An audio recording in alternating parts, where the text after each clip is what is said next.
Hello, this is Matt from tracyandmatt.co.uk and from unboxings.com. Here I have the Samsung GTS 3370, also known as the Samsung Corby 3G, the Samsung Acton, the Samsung Pocket 3G, the Samsung Star Neo 3G. We're going to have a quick look inside, quick unbox, and then have a little quick look at the handset itself. So, inside, we have handset on top. As you can see there, it's pretty small, and it is pretty lightweight. Going to come back to that in just 1 second. We have the charger, which is a standard 3-pin UK style charger with a micro USB connector on there for obviously plugging in to charge the handset. We then have the user manual. It's just going to quickly open up. Let's see what else is in here. So it's pretty straightforward, it looks like.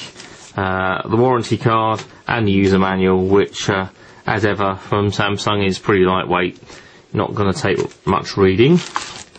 And then finally we have a wired headset. And let's just move these things out of the way. A wired headset which has the micro USB style connector on one end, so length of cable, inline microphone with a push button, and then the actual headphones themselves. The headphones are really lightweight, plasticky items. You're really going to want to use your own headphones, I'm sure, with this handset, because you're not going to get a great deal of audio quality out of these. The only drawback there is obviously that the wired headset has the micro USB connector on it. And I don't think there isn't a 3.5mm headphone socket on the handset itself, so there's a bit of a drawback from this handset.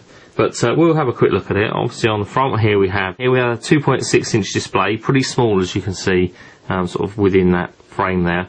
2.6 inches, it is a quarter VGA 240 by 320 pixels. Loudspeakers at the top, as you can see from the 3 logo. This is a 3 branded handset here in the UK. Underneath the screen you have what looks like a D-pad, but it basically is just a push button. Doesn't go up, down, left or right, it's not a navigation. On either side we have the phone keys, so one for answer and one for hang up, and the one on the right hand side doubles up as the power button. Let's just hold that down and start that up, and while it does so, look along the left hand side, so we have up and down volume control, sort of a rocker, and then below that we have a cover over the micro USB for sync and charge.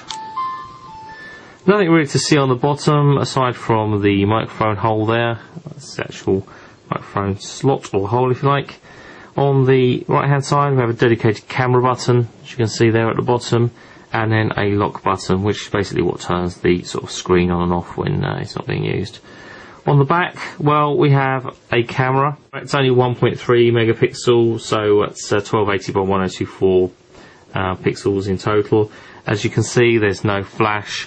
It's fixed focus, not autofocus. It is very basic, but then this handset is designed to be very much entry level. It's an inexpensive handset, and it's nice and small, very lightweight as well. So in terms of dimensions, it's just under 100mm from top to bottom, under 53mm wide, and also just under 13mm thick. It weighs only 86 grams, so it is extremely lightweight. Easily slip in your pocket, no problem. Also need to just pop off the back cover, which is easier said than done. It's actually quite difficult to remove. So underneath the back cover we have the battery in place, and below the battery we also do have the SIM card socket. I'm not going to take the battery out because obviously just powered the phone up. There is a space for a micro SD card, so you can expand the memory. You're almost certainly going to want to do that. Let's just take off that little cover over the camera. You're almost certainly going to want to expand the memory because there's a very limited amount actually within the phone itself. I think it's only around sort of 20 to 40 megabytes. I'm not exactly sure because there seems to be conflicting information on the web about that in terms of spec as well. So just pop that cover back on.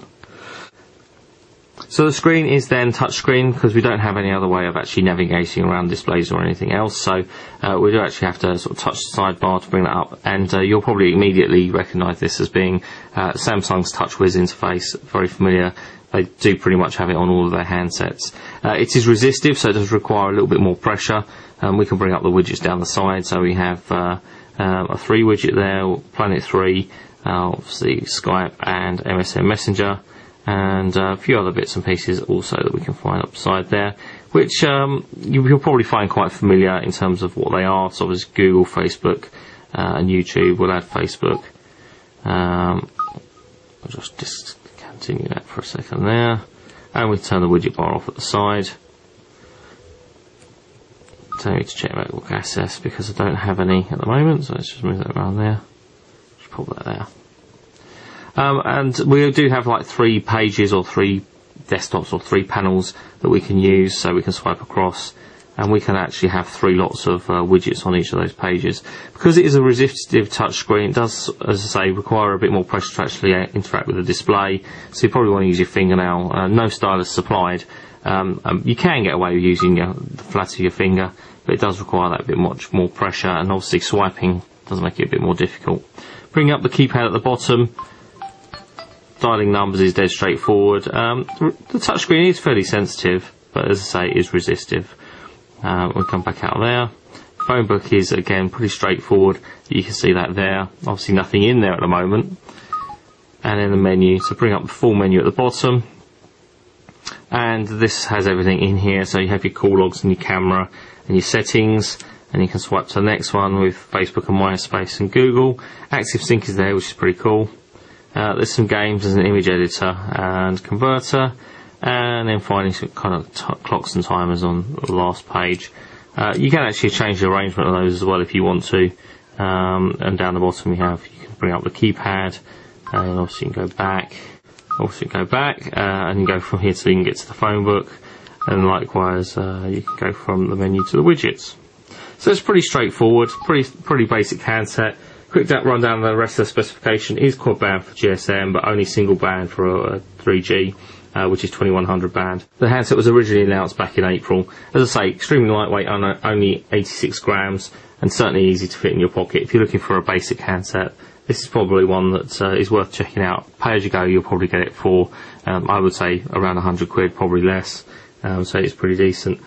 Has a very limited amount of internal memory, so you're going to want to buy yourself a micro SDHC memory card in order to actually do anything more with it in terms of putting music and that sort of stuff on there. And you're going to want to get yourself an adapter to go from the micro USB style connector on the headphones to a normal 3.5mm jack if you're going to want to use your own headphones, which I'm pretty sure you're going to want to. It does have built-in Bluetooth 2, which is 2.1 with A2DP, but there's no Wi-Fi or anything like that, so you are limited to actually using the SIM card if you want to connect to the internet and things like that. So that is a very quick look at the Samsung GTS 3370 or Samsung Corby. We'll have a full review for you over the next couple of weeks on tracyandmatt.co.uk. And don't forget to follow us on Twitter, on twitter.com/tracyandmatt. And I'll be back soon with some more videos and reviews on tracyandmatt.co.uk. Bitdefender is dedicated to protecting people's digital lives, so working with unboxings.com to help preview and review the latest technology is a perfect fit.